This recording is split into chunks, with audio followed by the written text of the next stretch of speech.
ذیشان ملک صاحب ہیں، یہ وزیر اعلیٰ پنجاب کے مشیر ہیں، انہوں نے ایک ٹویٹ کو ری ٹویٹ کیا، اور یہ اسی تناظر میں ہے جو اس وقت پنجاب میں اور سندھ کے درمیان چل رہا ہے۔ حامد میر صاحب آپ کو پتہ ہے ہمیشہ حکومت کے مخالف بیانیاں لینے میں اور پاکستان تحریک انصاف کو پچ بنا کر دینے میں ماہر ہیں، گیند سے چمکا کے لو پانچ مارو چھکا۔ انہوں نے یہ ایک اخبار کی خبر ہے کہ پنجاب حکومت کے چیئرمین سینٹ گیلانی کے بیٹوں سے سیکیورٹی واپس لے لی، اور اس کو حامد میر صاحب نے سیکیورٹی کی واپسی کا فیصلہ سے ٹویٹ کیا۔ ذیشان ملک صاحب جو ہیں انہوں نے جناب اس کو ری ٹویٹ کیا۔ حامد میر صاحب، صحافی کا کام عوام کو مکمل اور درست حقائق سے آگاہ کرنا ہوتا ہے،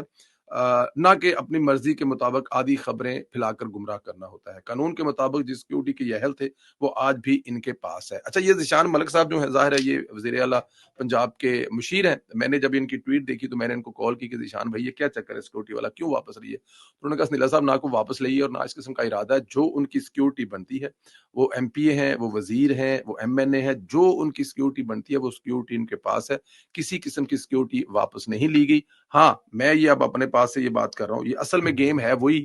جو ایک بڑے لیول پر میں دیکھیں سندھ میں پاکستان مسلم لیگ نون جو ہے وہ اس کا بڑا ووٹ ہے، اگر وہ جائے تو صحیح۔ آپ کو بشیر میمن صاحب 91,000 ووٹ لے کر جیتے تھے، پھر وہاں پہ جو ہوا وہ آپ کے سامنے ہے، اور اس کے علاوہ کراچی میں بڑا ووٹ ہے، لیکن ظاہر ہے پاکستان مسلم لیگ نون وہاں پر جائے گی، ان کی قیادت